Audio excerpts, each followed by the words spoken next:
सोचिए ज़रा, जब आप पाई पाई इकट्ठी करके सोना खरीदते हैं और आप उसी सोने को बाज़ार में बेचने जाएं और आपको पता चले कि जो सोना आपने ख़रीदा है वो तो नकली है या फिर मिलावटी है, तो क्या होगा?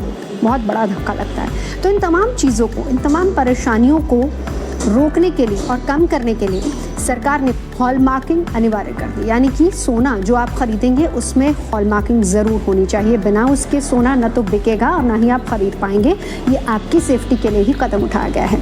अब ऐसे में बहुत ज़रूरी हो जाता है इस बात को भी समझना कि आप सोने की परख कैसे करें। ये बहुत मुश्किल है, इतना भी मुश्किल नहीं है, हम आपको समझाते हैं। सबसे पहला तो सोने को परखने के लिए सबसे पहली बात है, हर सोने की खरीद पर भारतीय मानक का मार्क होना बहुत ज़रूरी है। जब भी आप सोना खरीदने जाएं इस बात को ज़रूर देखिए। दूसरा, कैरेट की प्योरिटी। अब उसको किस तरीके से परखेंगे? तो देखिए, जब भी आप सोना खरीदने जाएंगे, अगर वहाँ पर 916 लिखा है, इसका मतलब ये 22 कैरेट सोना है और 91.6% ये प्योर शुद्ध सोना है।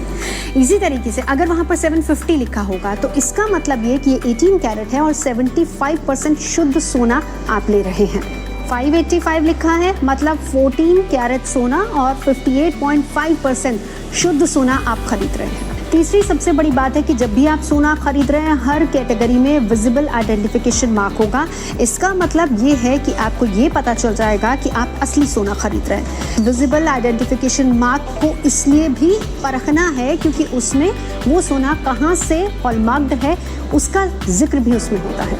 और चौथा, उस विजिबल आइडेंटिफिकेशन मार्क का मतलब ये भी है कि आप किस ज्वेलर से खरीद रहे हैं सोना, और उस ज्वेलर का नंबर कोड उसमें मिलेगा आपको। असली हॉलमार्क पर तिकोना निशान होगा जो कि भारतीय मानक ब्यूरो का निशान होगा, और ये सोने की शुद्धता के निशान के ठीक बगल में आपको दिखेगा। और ज्वेलरी पर निर्माण का वक्त और उत्पादक का लोगो भी परखना चाहिए।